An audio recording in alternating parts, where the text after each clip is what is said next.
David Orban, and I am very glad to have all of you following the show.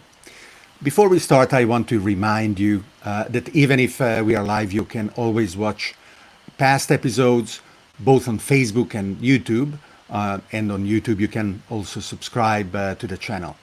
We also have a Discord community, and I invite you to join on davidorban.com/discord.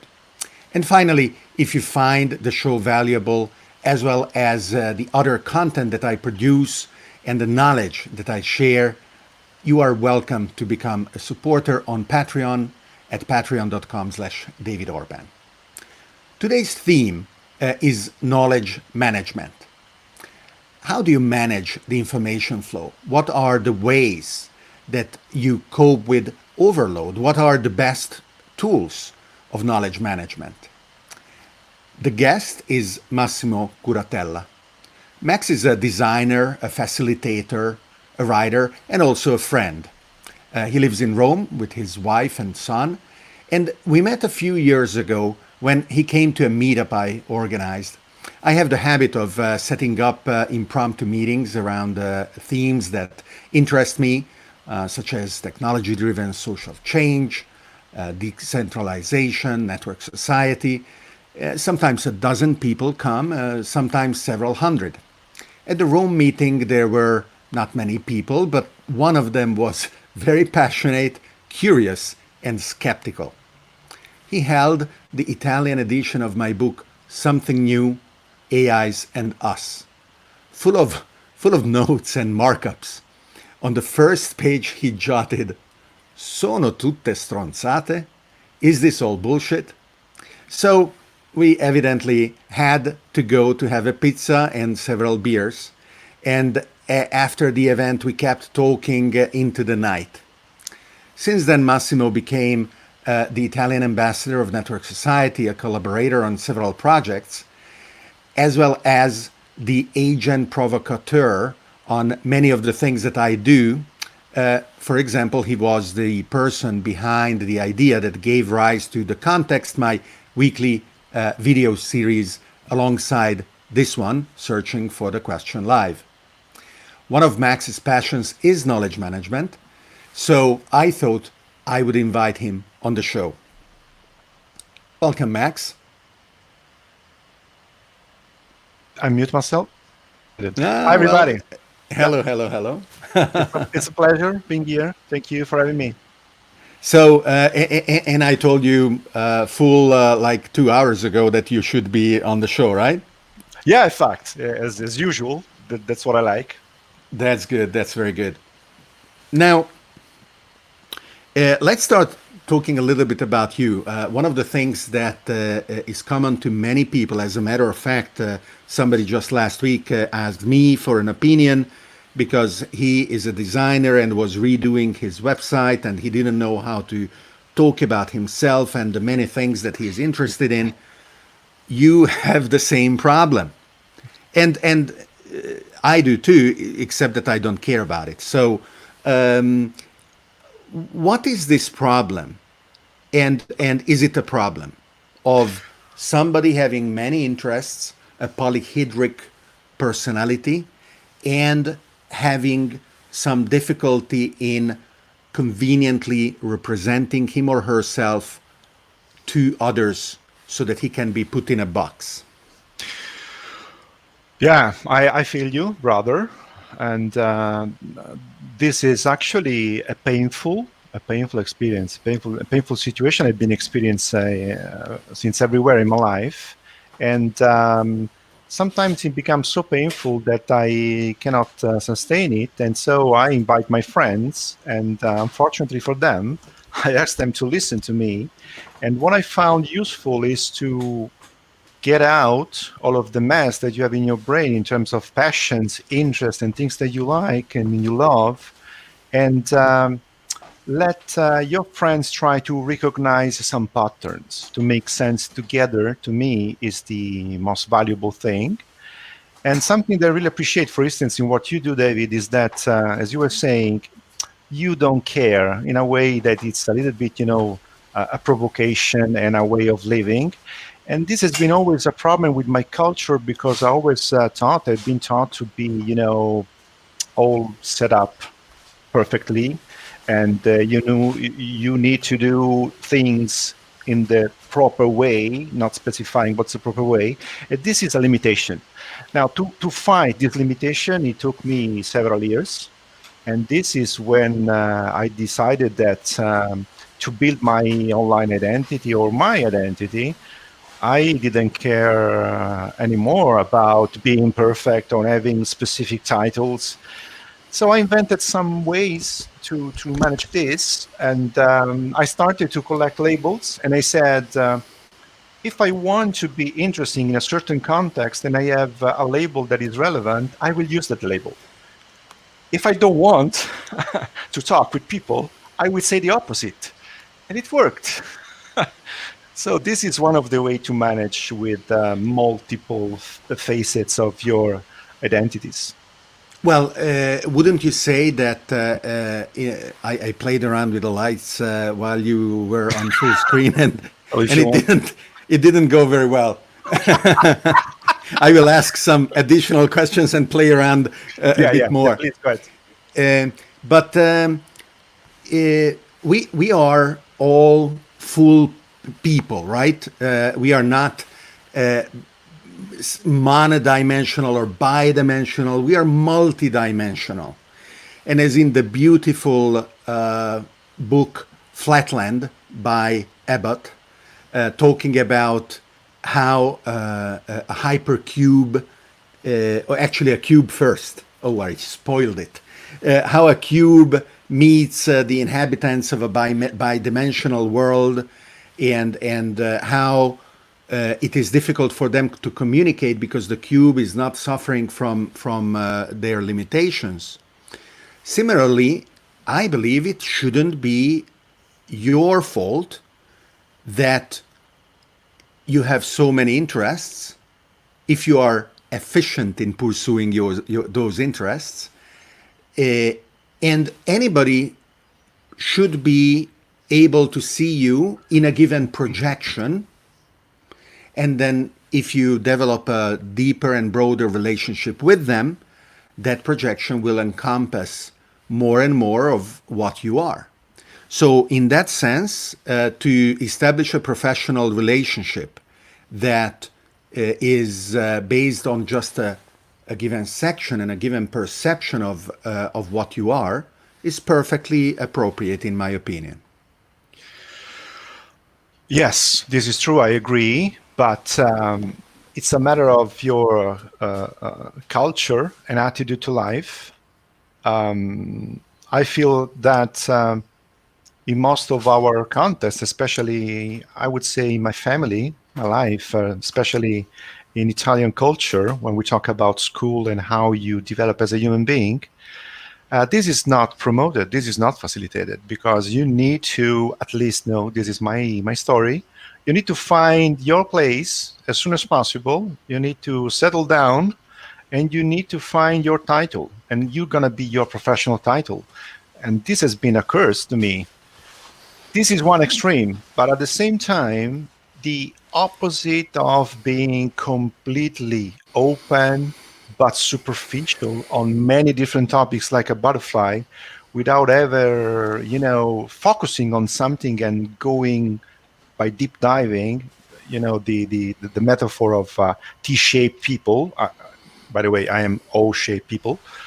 When you can go wide on topics, but if you are appalled on a specific concept, you are able to go down and be able to have a profound conversation.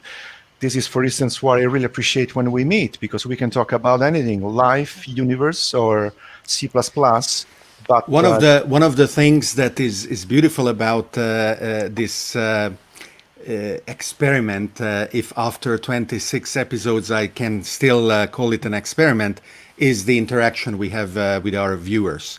And we have a very, very loyal viewer, Emiliano, saying robot wave duck. Thank you, Emiliano. Very, very much appreciated.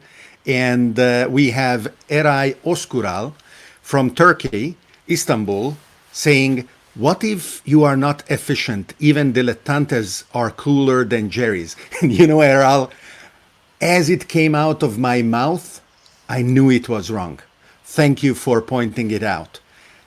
Being polyhedric and having many interests is not valuable in proportion of how efficient you are about any of them.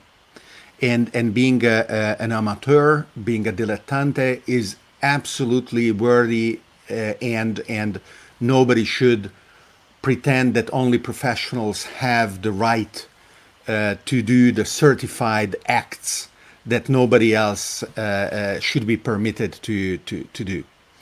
So, what you said about Italian culture is sad, because the necessity of telling a very young person that they are whatever happens to them in that moment for the rest of their lives is a necessity 100 years ago, but it is a profound condemnation today, and it really forces an entire population not to experiment, not to enjoy the alternatives possible, not to evolve with the needs and necessities of society as it is improved by technology.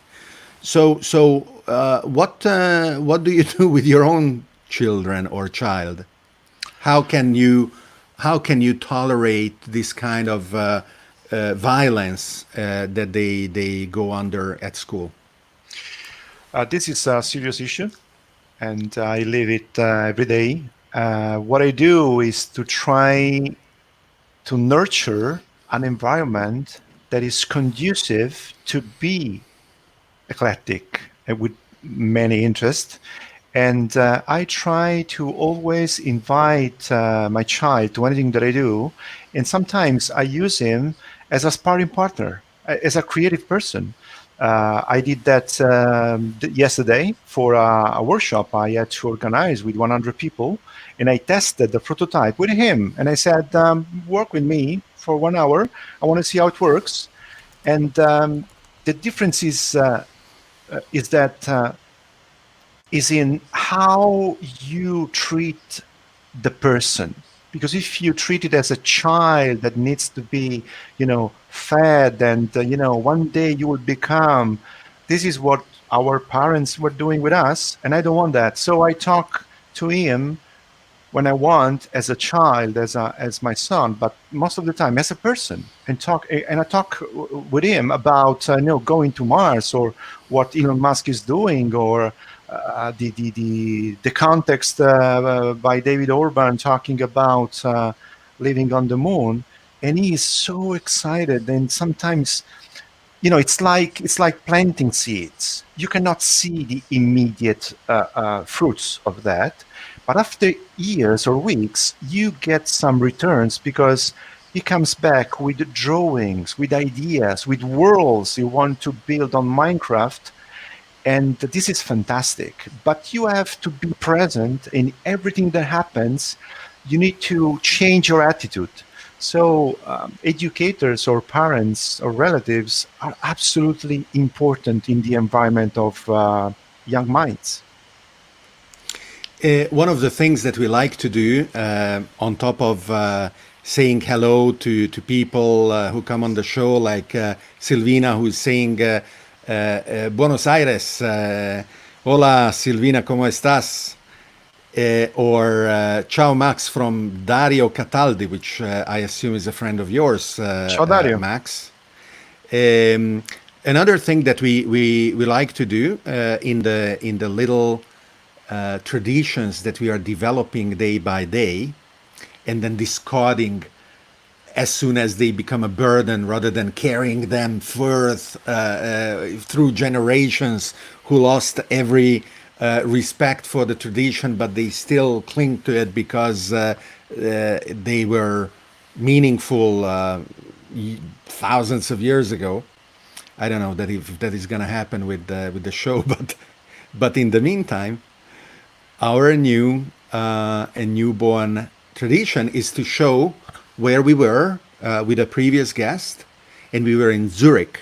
And before Zurich, Switzerland, we were in Beijing, China. And before Beijing, China, we were in Nairobi, Kenya.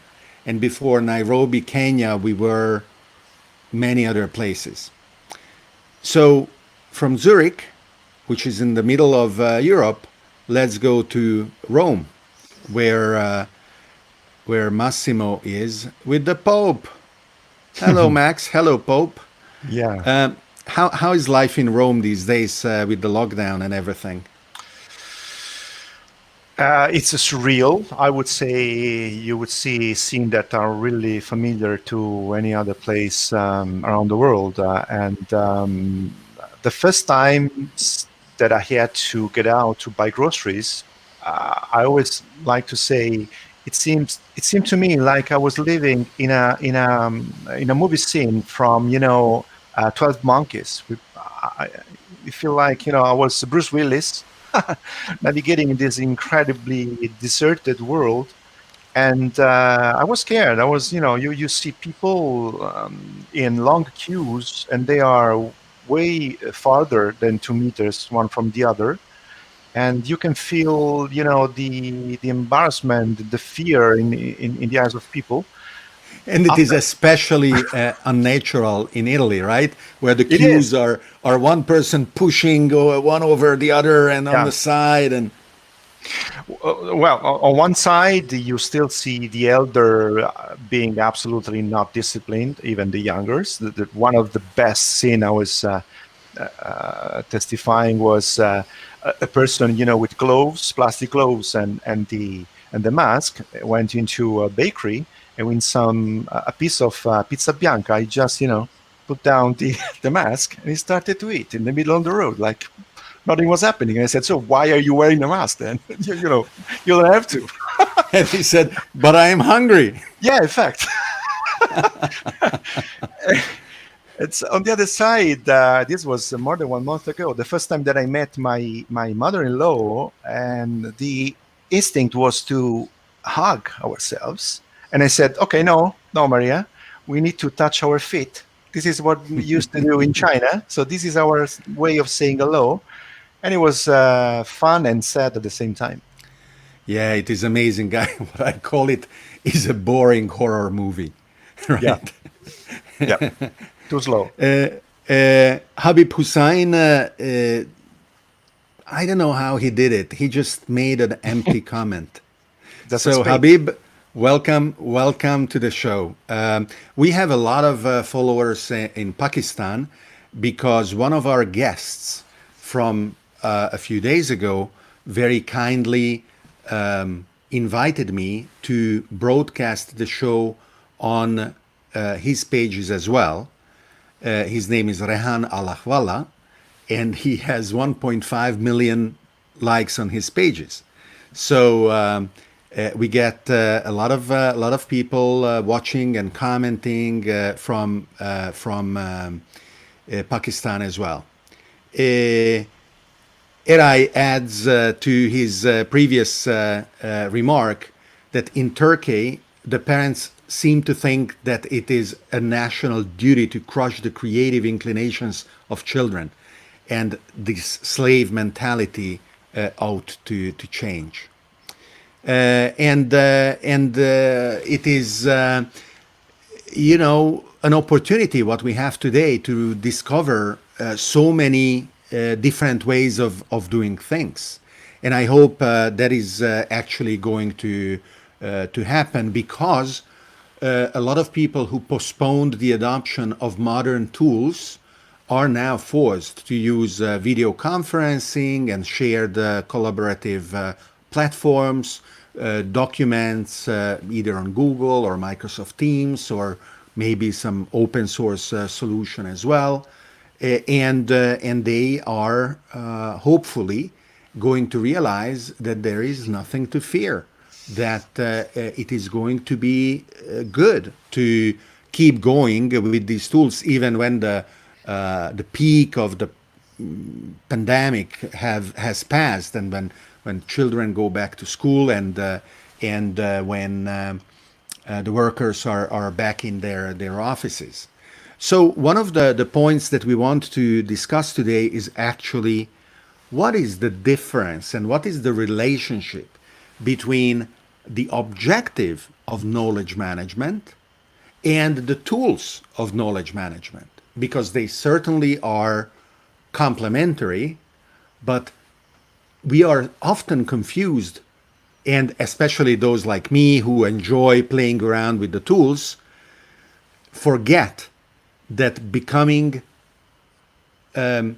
proficient in the use of the tools is not itself the goal, that the goal is applying the tools to whatever you originally wanted to do with them, right? So what do you think about this, specifically the relationship between the tools of knowledge management and the ability of managing knowledge? I think this is a beautiful question. This is the essential concept that we need to address.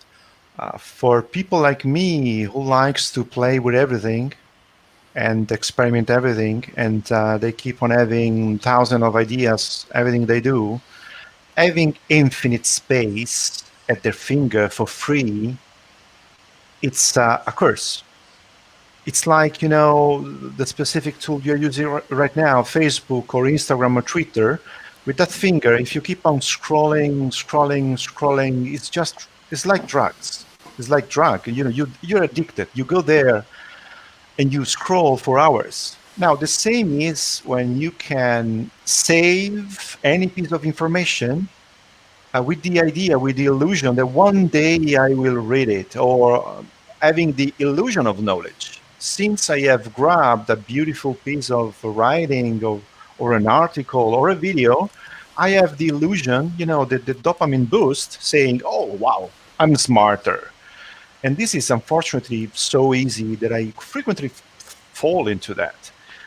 And this is what I'm trying to fight by trying to be more intentional. This is the most important thing we need to nurture in our children, in ourselves, to be intentional. Now, I'm not saying that we have to be open to experiencing serendipity, finding things where you're not looking for it. Okay, it's fine, but that cannot be the 90% of our lives. At the same time, trying to be more intentional needs discipline. Well, I'm not very good at that. So I'm doing a lot of efforts in trying to say, why am I saving this link? I've been collecting information since 1994, 95, since the internet became available in Italy. And I still have those collections. I still have, after 25 years, the idea back in my mind that one day maybe I will review them because I remember there was something interesting. And it's like, prehistory. It's archaeology of myself. It's very interesting because I discovered that after 20 years, I really don't care. I could not care less about what I was saving 20 years ago. So the difference today is not what I'm saving, but what I'm gonna do with that information.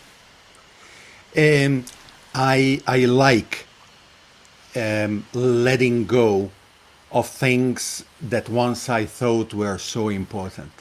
I feel it as a cathartic moment when I realize that it had its place and now it has a different place and I can do without. I also like saving stuff in the knowledge that I am not going to, for example, read the article that I am saving. But I have an expectation of an increasing utility in the tools that surround me so that they will be able to derive the correlations among the components of the information that I am saving in order to surface in a contextual manner what is relevant in a given time in the future. And there are glimpses of that already. For example, even though it is a tool that we used to love and now we love it less because we believe it may not last forever and we are a little bit afraid of its proprietary nature and format. Evernote, when you start writing, it's pretty good, bringing you other notes saying this might be relevant to what you are writing. And also there are other tools that are doing similar things. Do you believe that it is reasonable to expect AIs to become effective assistants and pretend that whatever we don't do because we don't want to make the effort, they will do in our place? I hope so. But of course, we have to discuss what we mean by that. I've been dreaming about Google before it was born. I was dreaming about Yahoo groups before it became a reality. And my idea was to have my brain in a digital format so that I could share it with anybody else on the internet, and I could create connection while I was sleeping. At the same time, having the assistance by Google or Alexa, it's for now it's a little bit more than a toy. But when you mention tools like Evernote, or that there is Notion, there are free tools, very powerful, advanced. But still, if you are not disciplined, they are going to become a mess very soon. So we're not there yet. What I really like is when Google lets bubble up some information that are relevant to me without me even asking. For instance, before the lockdown, I used to take voice notes and record them, and by walking. And I used to track my, the distance I was doing using Google Fit. And now Google Fit is an app that is part of the Google ecosystem. Well, what is really interesting is that I receive suggestions about the pace that I'm keeping, if I have to do more or less according to the statistics in the week or the month. And I don't have to do anything. I don't have to say start, stop. I just have to work. One day, this is what happens. I was, passing by a major street, and Google said, "Do you want to take the bus?" Because the bus is supposed to pass by, and it was great. I mean, I don't want to take the bus, but having these kind of relevant suggestions for me now, this is what I want. And I want this to happen with my thoughts. I want Google to say, 30 years ago, you were thinking about this.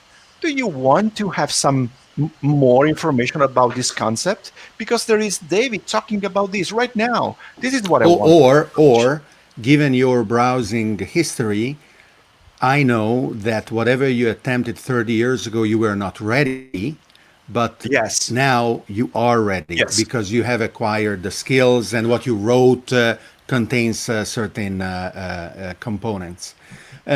Silvina is saying that she remembers a meeting we had. Actually, it was a Network Society meetup in Buenos Aires 5 years ago, and she has been so inspired that she's still looking forward to be able to implement the full set of tools and stimulations in the schools where she's working on education.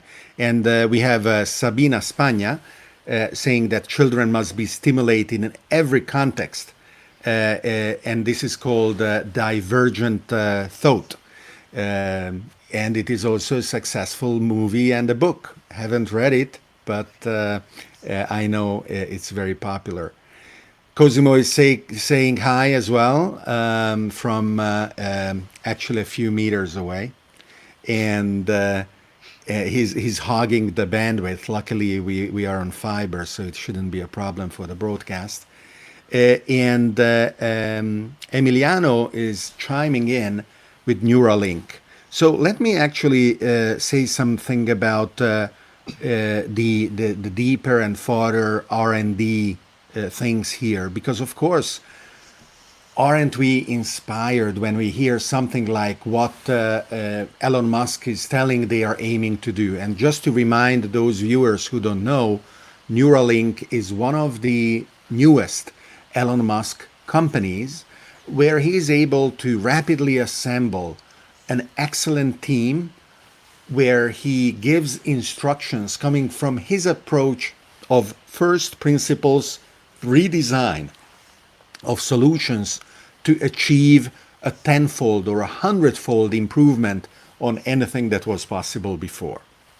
And specifically, Neuralink wants to achieve the ability to interface our brain and our thoughts directly with computers, and why not, obviously, on the other side, with other humans, at a depth and a speed and a completeness that would make us all, for every practical purpose, telepathic. What he correctly says that we have a problem of bandwidth. If we communicate like this, whatever the baud rate, the effective transmission of information via a spoken word, well, we know it is not a very high rate, especially if I am boring and you stop listening, and then I have to do something to regain your attention, the baud rate drops. So Neuralink wants to increase the communication bandwidth between humans and our exocortex, the availability of all the computational platforms and applications that we are building at a rate that is not limited by our ability to understand it. It is growing so fast that we can only glimpse at the contours of what is possible within the exocortex. The challenge to respond to Emiliano's remark is that the aims of Neuralink are so ambitious and the intervention is so delicate that at the beginning, necessarily, appropriately, the people who will experience it are, for example, the tetraplegic, the people who had an accident and their nerve has been severed or damaged in their neck. They cannot move their hands, they cannot move their limbs, they just are in a wheelchair or on their bed. And just like 20 years ago when I was working in the pioneering times of speech recognition, when it took 2-3 hours to train the recognition system a dozen words to recognize, the only people who would go through the effort of doing that were the paralyzed. Today, the first attempts with Neuralink will be on people who have no alternative. But yes, there will be the time when the system will be less expensive, less cumbersome, less dangerous, less delicate, and it will not require an FDA approval, an exception, anymore. And that is when many of us will eagerly embrace that. And Biagio is saying ciao ragazzi. We have also from funny crosstalk between not only or among not only the viewers where Eliyahu, a friend from Israel, is talking not to us, he's talking to Cosimo, saying, when are you coming to visit in Israel?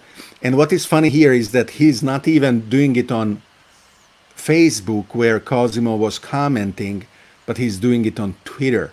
So we are now the bridge between the two platforms for our two viewers to talk among themselves. Let me read this comment from Muhammad Ali.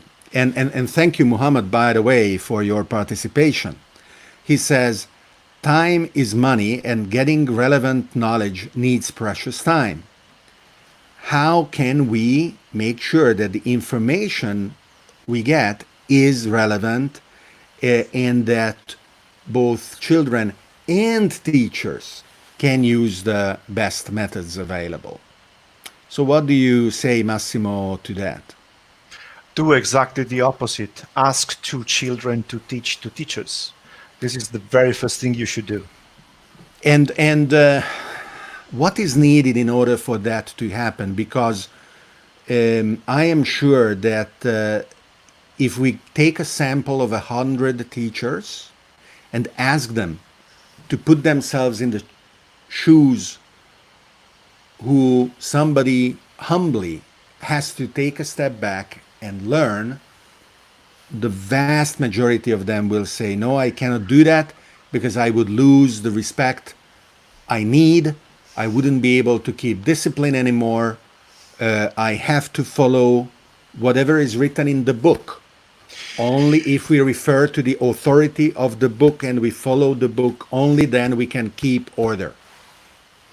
We need a transition in culture and in system, because of course, if you are living on the salary that you are getting by giving tests and giving ratings, of course, you cannot do otherwise than that. So the systems need to be changed. In fact, I think the teachers right now, they are victims of the system. They are not only the perpetrators of what they're doing. So I feel compassion and I'm empathetic to them, because when I was a teacher like them, I am a teacher, I had the luxury of doing whatever that I wanted. So in any class that I was teaching, I said, you don't want to do that, you don't want to do computer graphics, you want to do photography, let's do photography. And the students, didn't pass the course, but he was so happy. And he changed his life. He did another job. And after 15 years, he's saying, thank you, Max. It's so funny because I took a screenshot in my interface. Mohammed's photo, account photo, looks to the left, and you are to his left, and you were looking to the right, and it was as if you were talking to each other. Now, what about the family pressure where the need to study in order to pass a given admission to the next school and then the next school and then the next school for 20 years at least, or if somebody stops at high school after 12 years or 13 years, whatever it is there, because we are talking about children and teachers and the families, right? All three have to agree that the current system is not working. Yeah, absolutely. This is absolutely tangible and real to me and painful, because that's exactly what's happening. So when we talk about changing the system has different levels. And the first level is yourself. Then you have to go in circles and expand them gradually and see who you have near you. You have your family. This is still the system. And then you get outside, then you have the school, and then you have the nation state, the government, and then the world. So you cannot act, top down or bottom up. You have to intervene in all of those levels. That is why it's so difficult. And of course, you need to be convincing and effective in intervening and applying changes at all levels. That's why it's so difficult. That's why I keep on failing every day.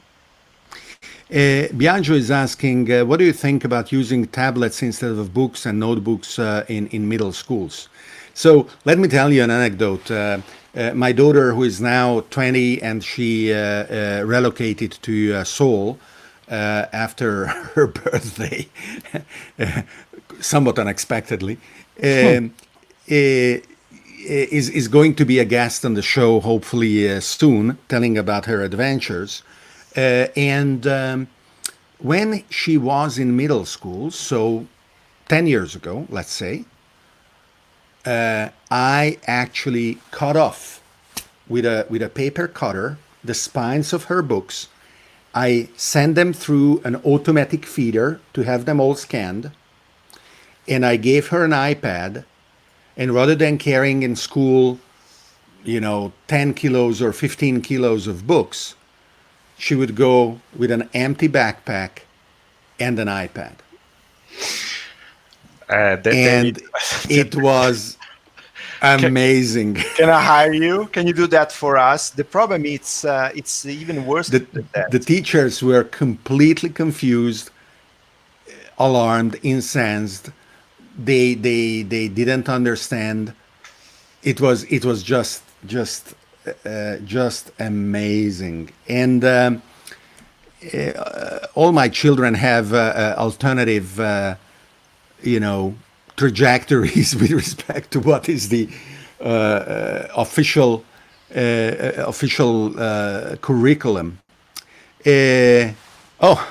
Cosimo says, actually, I enslaved him to do it. It wasn't me. He says it was him doing it. All right.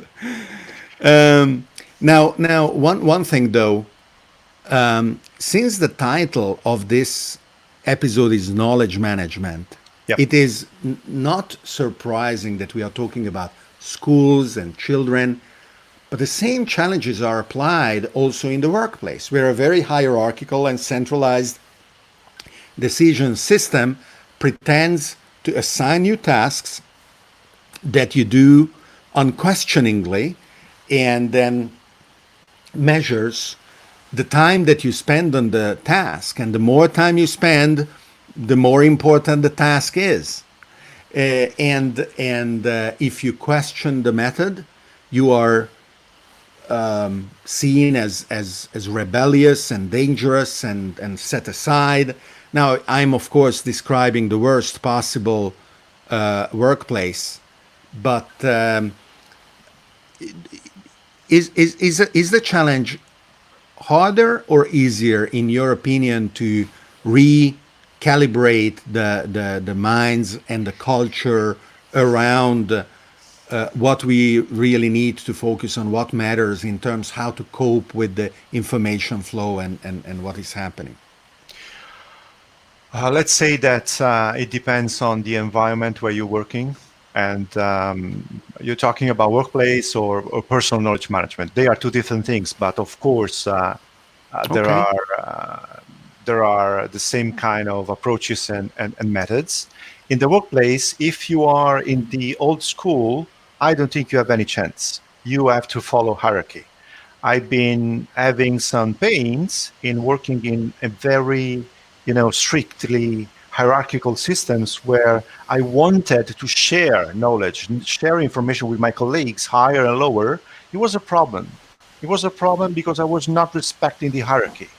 Now, in a very formal scientific environment, I can even think there could be some benefits, of course, because otherwise it's completely chaos. But I still feel that it's a sort of limitation because it's very old school. You get the stick on your hand. Why did you do that? You have to pass by me. And even if you go a little bit lower, medium sized organization, even in Italy, they are still like this. When instead you go and work with people that are more open and modern in terms of sharing and managing knowledge, what I really appreciate is where everything is transparent and available to everybody. Now, you have other kind of problems because you have too much, and we need to talk about this because this is the first step of liberating knowledge, but then it becomes too much. So what is the next step? The next step is to curate knowledge. According to what? If I am talking about the personal knowledge mastery for myself, that would be the intention. What do I want to do with the knowledge? But if we are working together, we need to have conversations and working actually together to discover together what we need and aggregate and let the information grow, so that one day we will have clusters of something that is meaningful and relevant to us. I may have already written this on Facebook, where it most often happens, but I really don't like when somebody just shares a URL and nothing else. And when they do it on their own wall, and maybe they ask me to be a direct connection, what Facebook calls a friend, I look at their walls and it's just a series of links with zero context, zero opinion, zero curation, as you say. And I just can't accept, because I don't need that human to be a collector of links. What I want that human to be is a thinking, value adding actor that provides his or her opinion on whatever is important. And evidently, if the link is shared, it must be important. But why? Right? And I don't point that out necessarily when I decline the connection request, even though I have criteria and I do say what are the criteria that would be good. But when somebody does that in a group where I'm an admin, for example, I absolutely point it out very explicitly. Do not share naked links. They are meaningless. Be active, be contributing to the conversation, as you say. And talking about conversation, I want to make sure that our viewers can find you. So they can go to curatella.com. Yeah, Is thanks. that like a cold cut from Rome?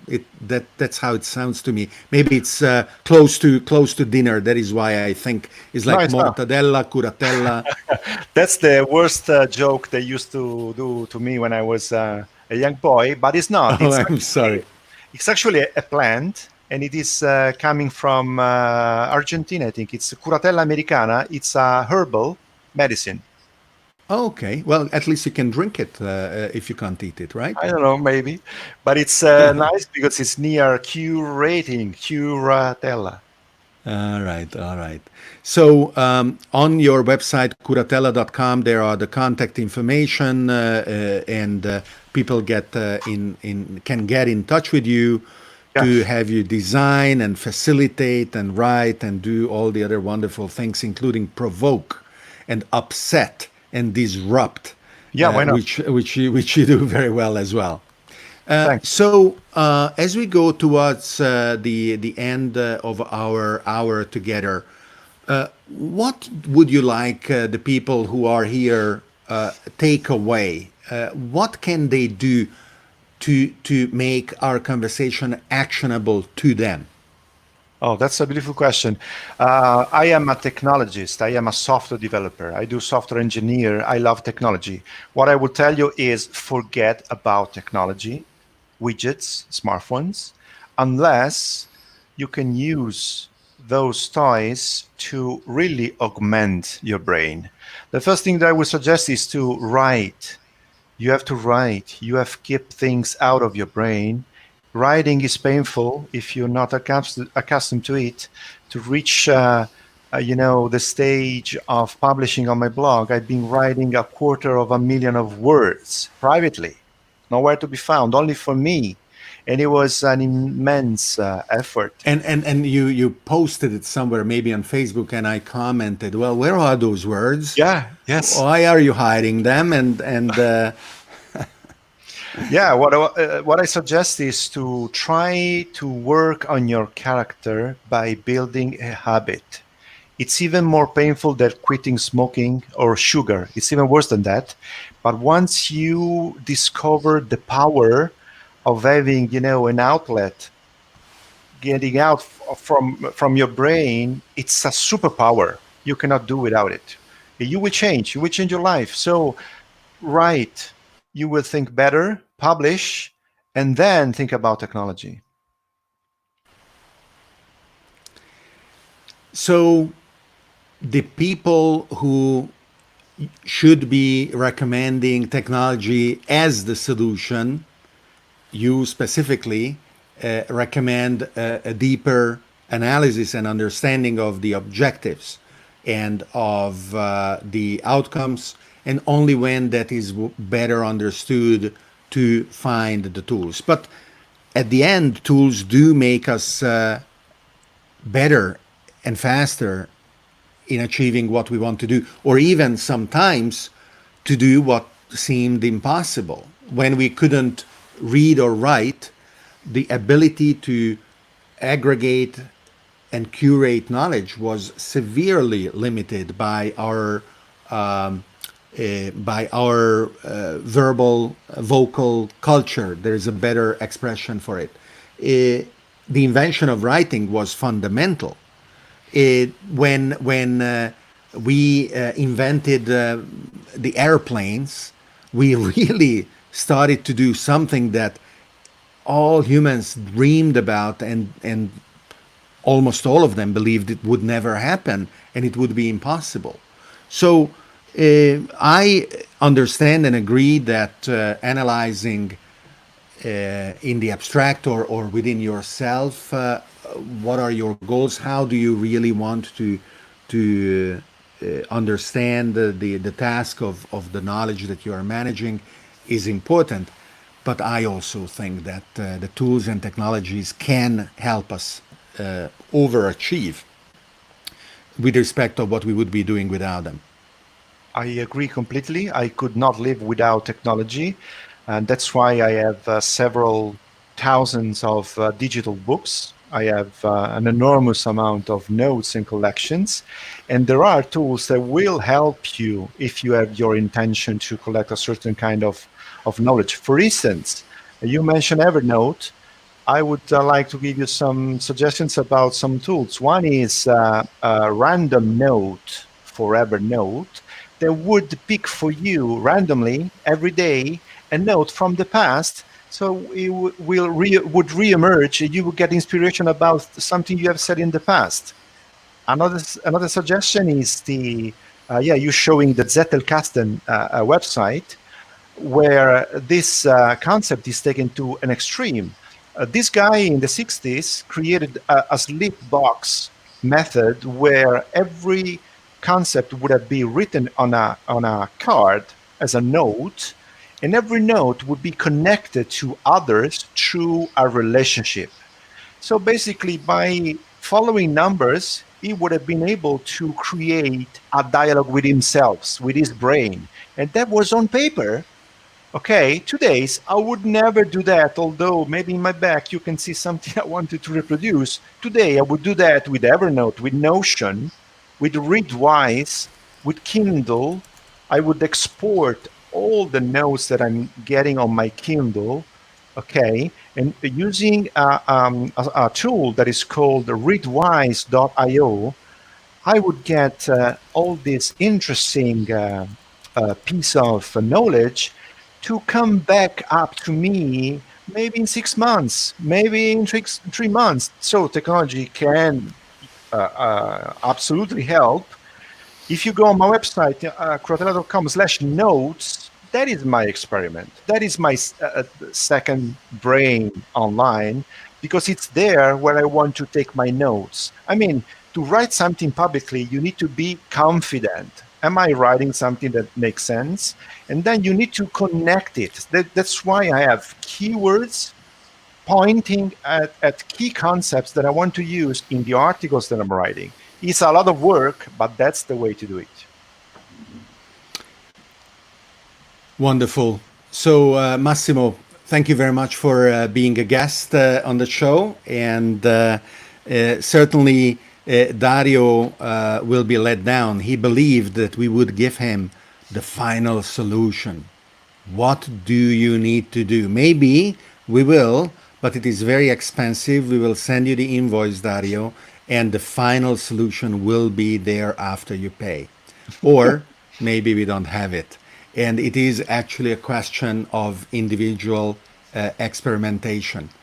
Here on Searching for the Question Live, that is what I do every day, experiment with new tools and invite guests to take part in these conversations. You can also vote for who would you like to be one of our next guests on the URL that you see on the screen. And you can come and participate in the Discord community to have conversations that we can have beyond the live stream as well. And the opportunity is absolutely open for us to keep these conversations.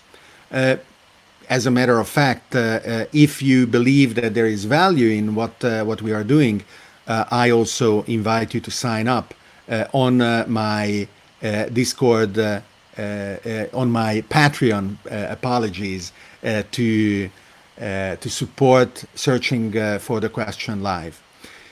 I also want to tell you that today I will be speaking at the EXO World Summit. And if you come to this URL, you can still buy tickets to the event. Yesterday was the first day, and it was wonderful. The participants, more than 1,000 people together, were note-taking frantically around what was happening with the various speakers. More than 100 people on the same document collaborating. Also, the recordings of the talks are available. That is why I don't hesitate to recommend, if you want to come, it's still worth buying the ticket, which is discounted if you go to the URL that I'm showing right now. And I also want to make another announcement. We will have, starting tomorrow, an Italian live show. They will be probably less useful to the followers of Rehan Al-Akhwala because they definitely speak Urdu and they definitely speak English, but they very likely do not speak Italian. And that is why it will be streamed on a different channel. And let me see if I can display rapidly the channel URL, because you will need to follow that channel as well. It is davidorban.com/YouTube Italiano. All right. So go to this URL if you want to subscribe to my Italian channel, where tomorrow at 2:30 we will have our first guest, Augusto Fazioli, talking about what is idea sospesa. That certainly has a relationship with the famous caffè sospeso that the Naples people invented, where you pay an espresso, but you don't drink it. The next person who comes and maybe he cannot afford an espresso will drink it instead. So what is idea sospesa? Come to this live stream tomorrow at 2:30 on the channel davidorban.com/YouTube Italiano. That's it for today. And thank you very much. I will see you tomorrow twice. I will see you at 2:30 in Italian, and I will see you at 7 o'clock in English. Goodbye.